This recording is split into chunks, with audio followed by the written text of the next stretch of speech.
Hello and welcome back to another team profile and projection here on Talkin Baseball, where we're doing an episode a day every day until opening day. So subscribe if you are enjoying today's team, the Chicago White Sox.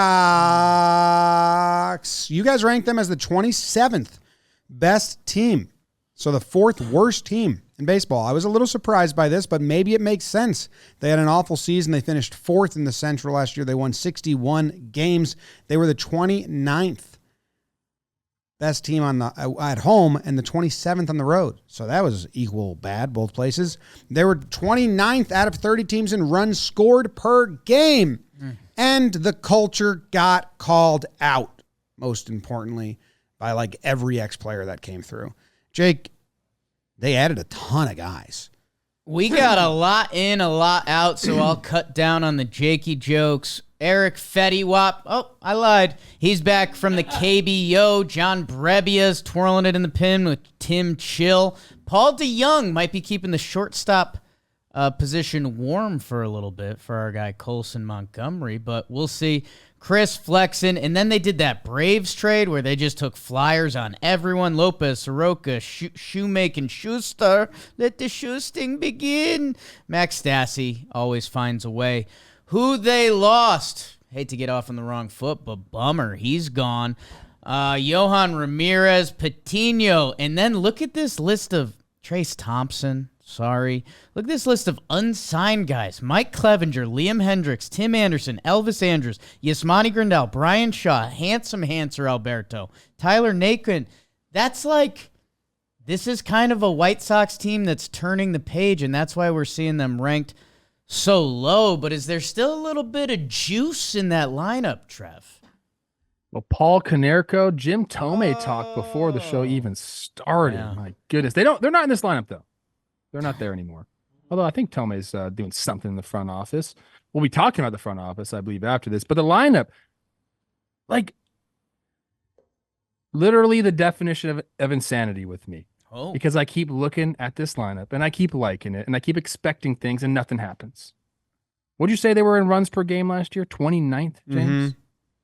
Andrew Benintendi at the top of that lineup. Andrew Vaughn. Like, I like those first two guys. Oh, La Pantera, Luis Robert Jr., Eloy Jimenez, Yohan Moncada. Like, that's a nice start to the top of your lineup. It hasn't got it done. I know there's been some injuries, people. Paul DeYoung at short. Oscar Colas, Cuban ball player, struggled a little bit. He'll be in the lineup. Martin Maldonado and Nicky Lopez rounds out that 9. And then Brett Phillips, non-roster invitee. They're having listed on the bench per Fangraphs. We'll see how that goes. Gavin Sheets, Lennon Sosa, Max Stassi. The lineup is there. Can they all be healthy? Can they produce and do what these guys should be doing? That is yet to be seen. James, tell me about that rotation and the bullpen, please. Well, as we record this right now, Dylan Cease is in the rotation. Eric Fetty, Michael Kopech, Michael Soroka, Chris Flexen, Jared Schuster is on the watch list, Jesse Schultens. Those are similar names. The closer role, Gregory Santos, Brebbia, Jimmy Lambert, Tuki Toussaint, Garrett Crochet, Tim Hill, Tanner Banks, Davey Garcia.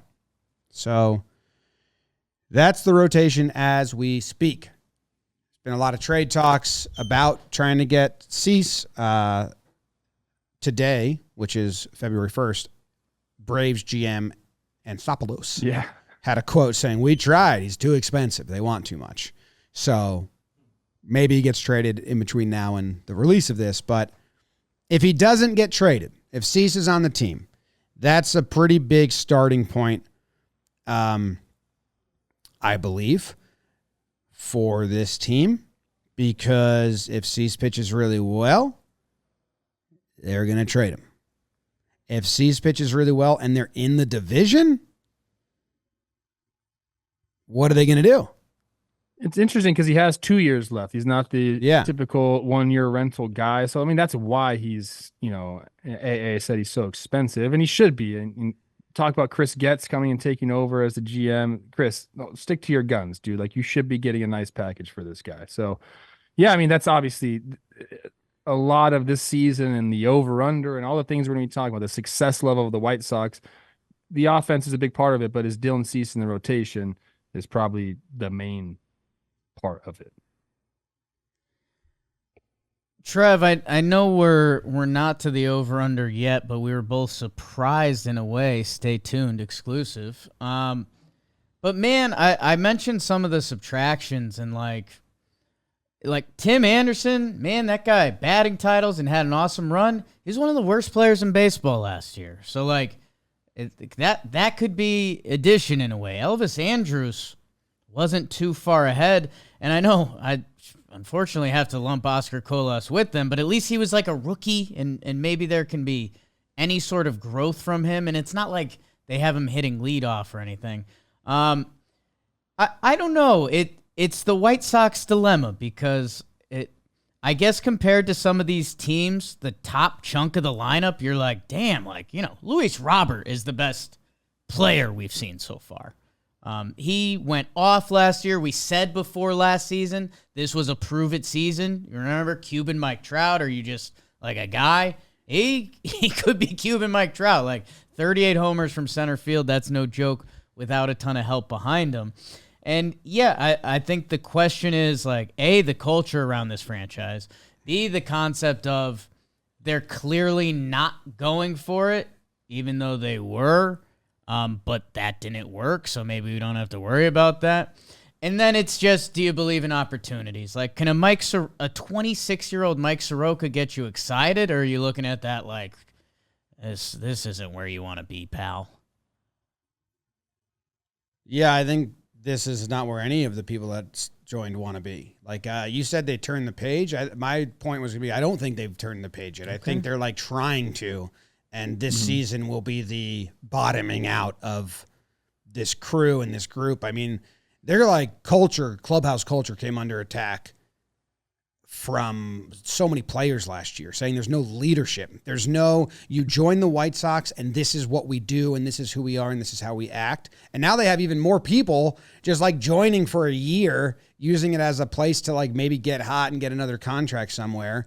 It just feels like this is a bunch of ingredients that do not go together. I don't see it happening. And I don't know if they want to, even though they're saying they want to. Every new GM and new manager wants to come gut something and build. Well, that's some of the quotes that Getz has had, and I think you're totally right. It's a lot of like what I would consider good ingredients, I guess, just didn't mix well together. Like orange and chocolate, that doesn't mix, people. Why do people try to do that? I don't like that. I'm with you. What's up with that? Anyways, there are some interesting quotes and stuff about Getz. Like for Jerry Reinsdorf's faults, like he was a loyal person. He had that front office locked in. He brought in Tony La Russa. Like there were some things there that loyalty probably ran its course a little bit. Now the new regime is here, and I'm reading an article here, and it says Getz has pointed out a few times how last year's team lost 101 games, so they couldn't bring back the same basic crew and hope to improve. Hallelujah, bro. Thank you for understanding that. He wants to get better defensively. He wants to get more athletic, kind of the way the game is going. He's a young guy, obviously a former player. He's with the Royals and a couple different teams, I believe with the White Sox as well. I'm looking forward to seeing what his tenure has to bring. They also brought in Paul Janisch, another former player. He's the director of player development there. So things are turning over in the organization.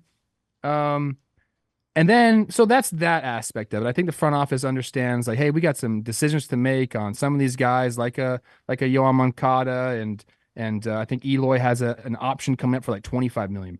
So there's some things they have to talk about, but Andrew Benintendi still feels like how I felt last year. He's saying we need to play to our potential, and if that does happen, we're obviously going to be a lot better. Now, I do agree with the sentiment, but I just can't do it again, people. I've been believing in this White Sox team since 2021. It just hasn't worked out.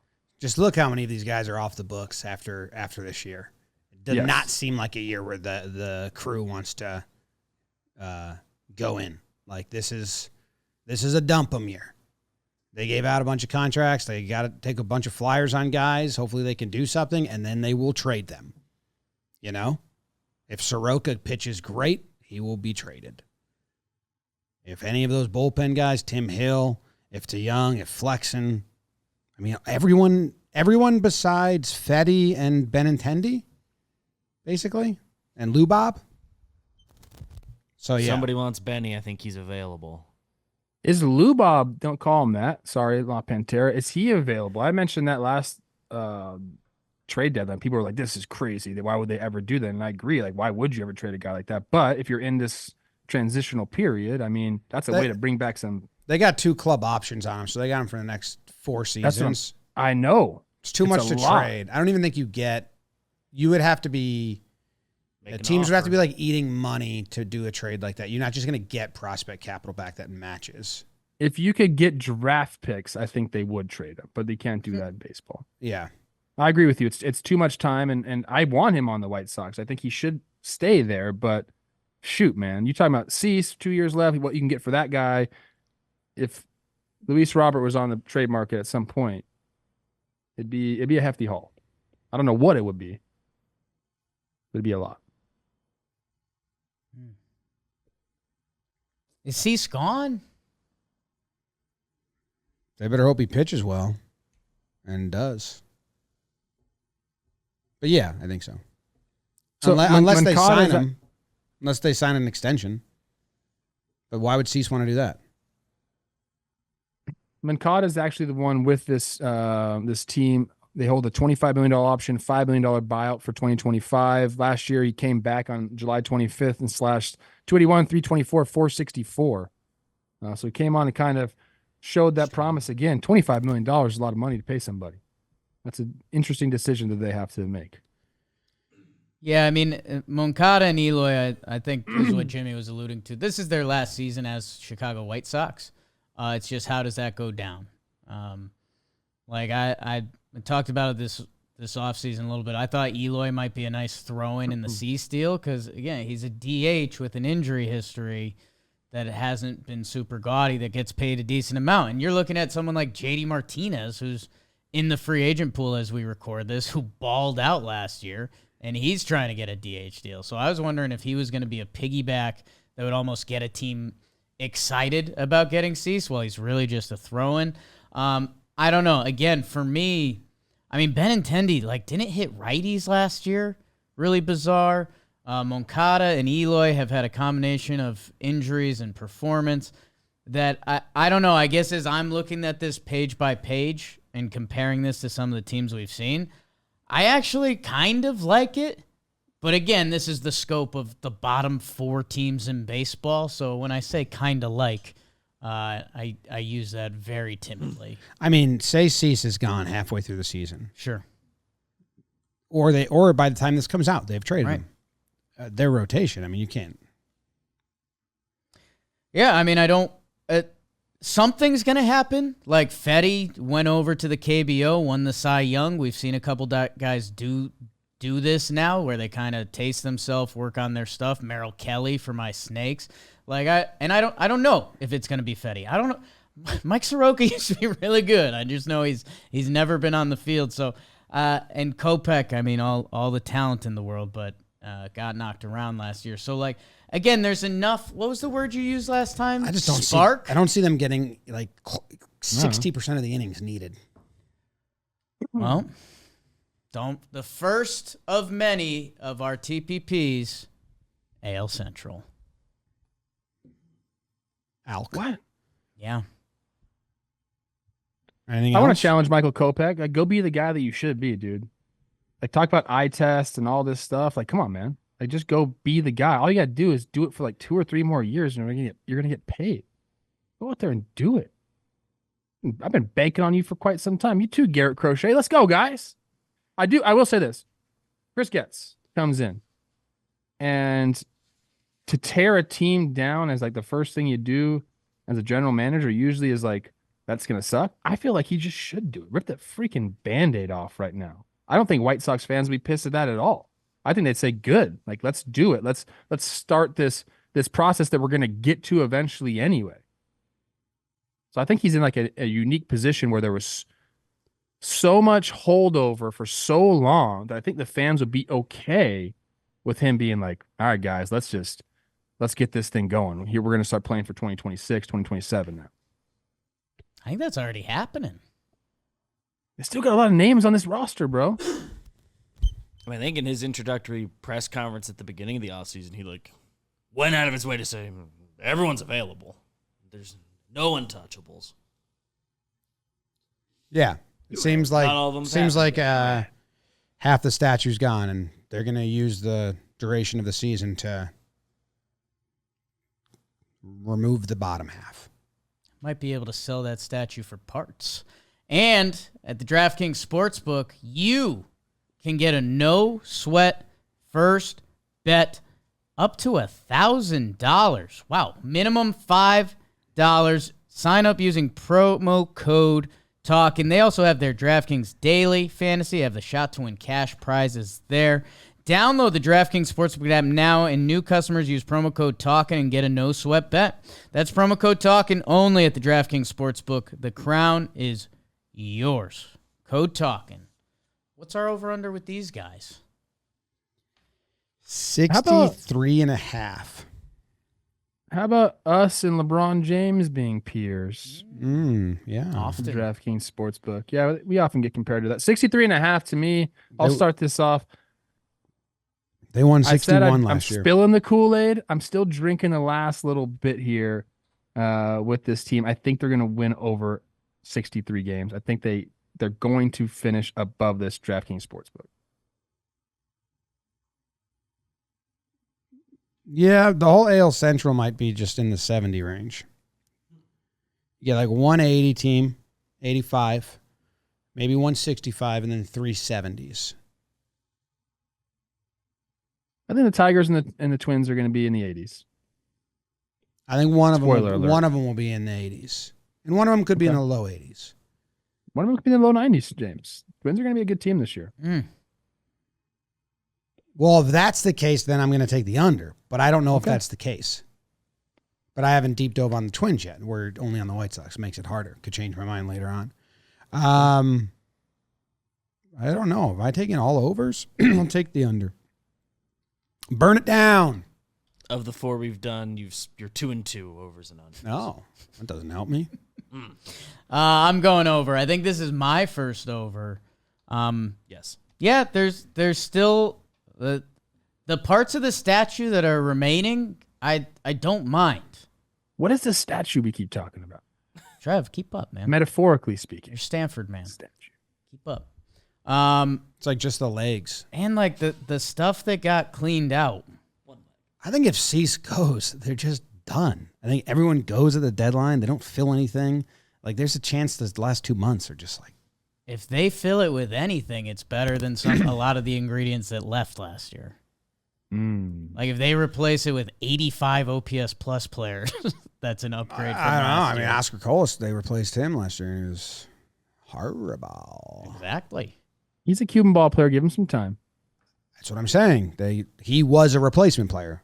He was worse than the person he replaced. Right. So they're going to do that more in the second half if they get rid of these guys. What'd you pick? The under or over, James? Under. Under. I'm over. Jake's over. 63 is not a lot of wins. That division. Yeah, get beat up by the other ones, Cannibalizing. though. Fetty's new Yeah. slider. Subscribe to the channel, please. Drew Butera, catching coach. Drew Butt. White Sox. Drew, but Hall of Fame person, Drew